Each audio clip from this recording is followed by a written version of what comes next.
Voici l'histoire de l'horloger de l'aube. Tous les matins, dans la ville de Caria, tranquille et sans histoire, chantait un coq d'or. On raconte qu'il était là depuis la création du monde. L'horloger de la ville, du nom de Génia, devait le remonter chaque semaine avec 1000 précautions.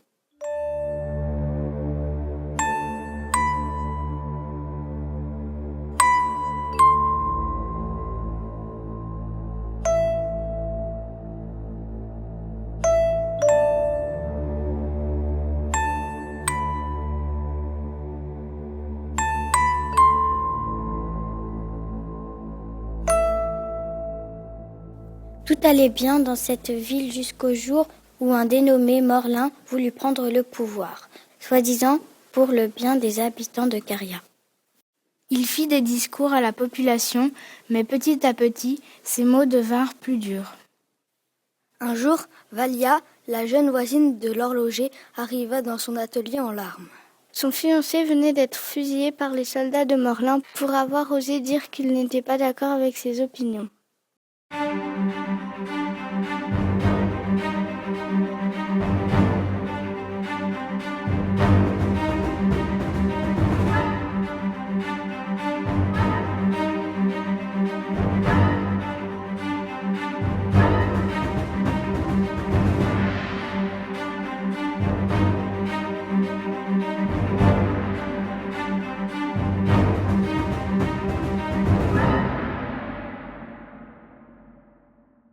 Après que Valia soit venue en larmes dans son atelier, Génia, l'horloger, décida d'aller voir Morlin.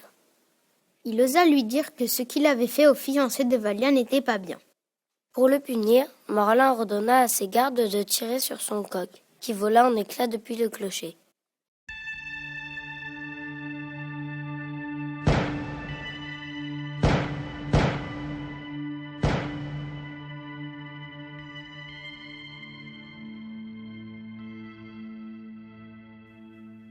Or, le lendemain, le soleil ne se leva pas, ni le surlendemain.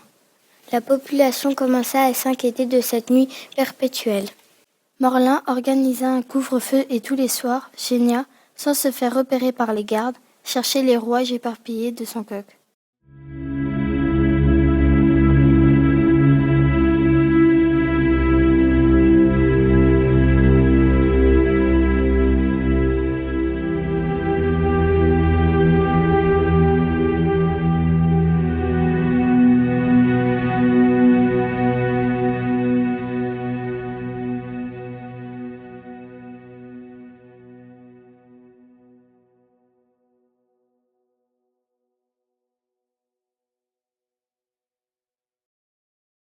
Génia ramassait les rouages éparpillés de son coq.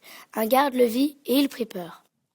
Mais celui-ci lui montra qu'il en avait un dans sa poche et le lui donna.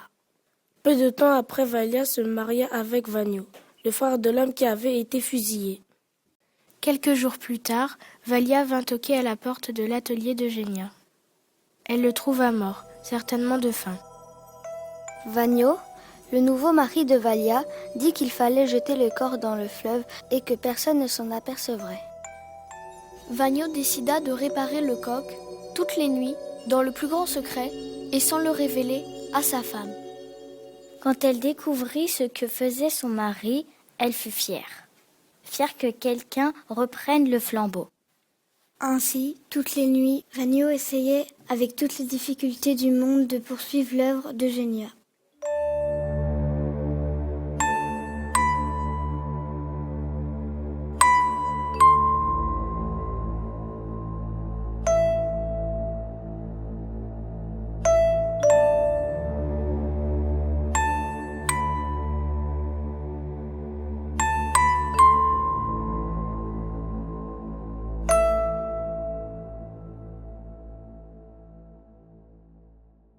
Les jours passèrent et un matin, un enfant vint imiter le chant du coq sous les fenêtres de Valia et de Vanio. C'était peut-être le signe qu'il savait ce qu'il faisait. Depuis ce jour, la population commença à être très gentille avec eux. On leur donna même de l'argent. Comme si tout le monde savait, sans le dire, que le couple était leur seul espoir pour que le soleil se relève un jour.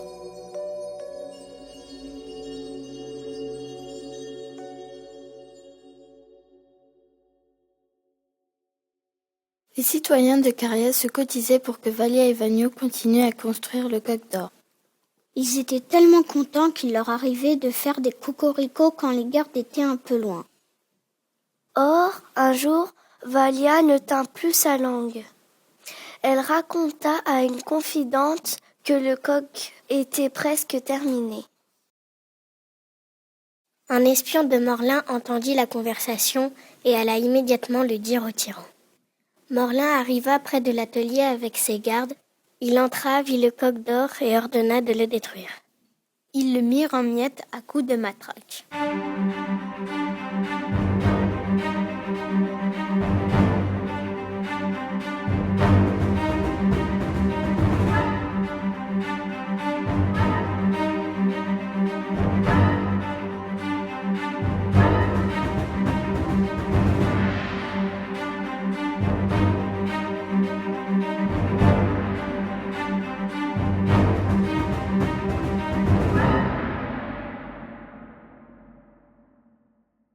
On aurait pu croire que tous les espoirs étaient perdus, mais ce coq était un leurre. Le véritable coq d'or était transporté de maison en maison, jour après jour, pour brouiller les pistes et éviter ce qui venait justement d'arriver.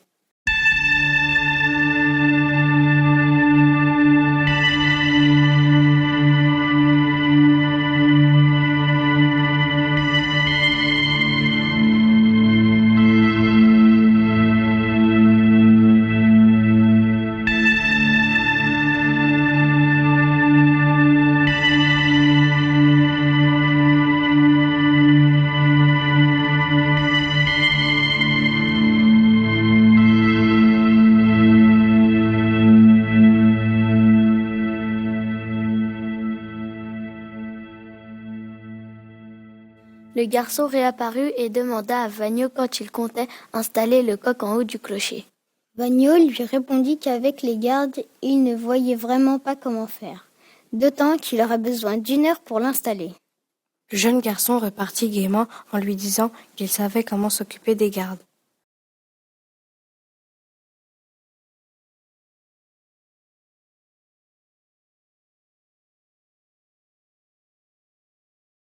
Valia et Vagno se disputèrent pour savoir s'il fallait écouter le petit garçon. Vagno dit « Comment réussira-t-il à vider la ville qui est pleine de soldats ?» Mais le lendemain, vers 5 heures du matin, les cloches sonnèrent et réveillèrent toute la ville. La mairie était en feu.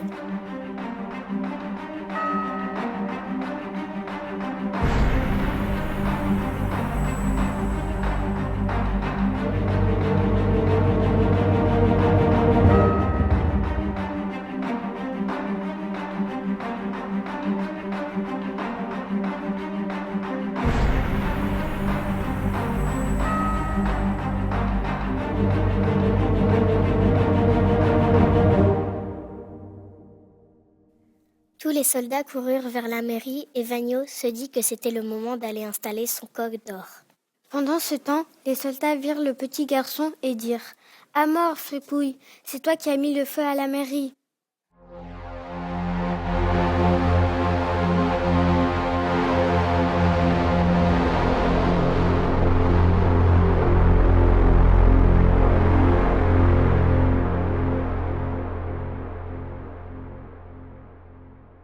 Il allait être fusillé, mais un jeune soldat refusa d'exécuter l'ordre qui lui était donné. Les autres suivirent son exemple, laissant la vie sauve à l'enfant. Pendant que tous les soldats étaient occupés devant la mairie, Vagno finit d'installer son coq en haut du clocher.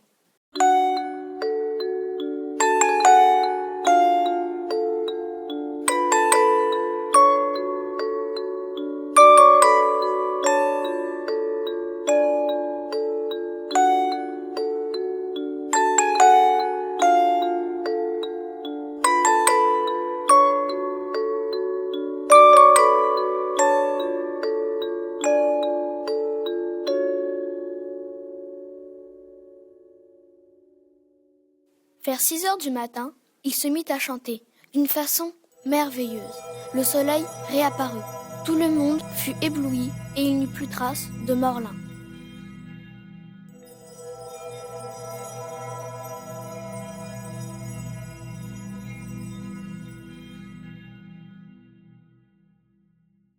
Les jours passèrent et le coq chantait tous les matins.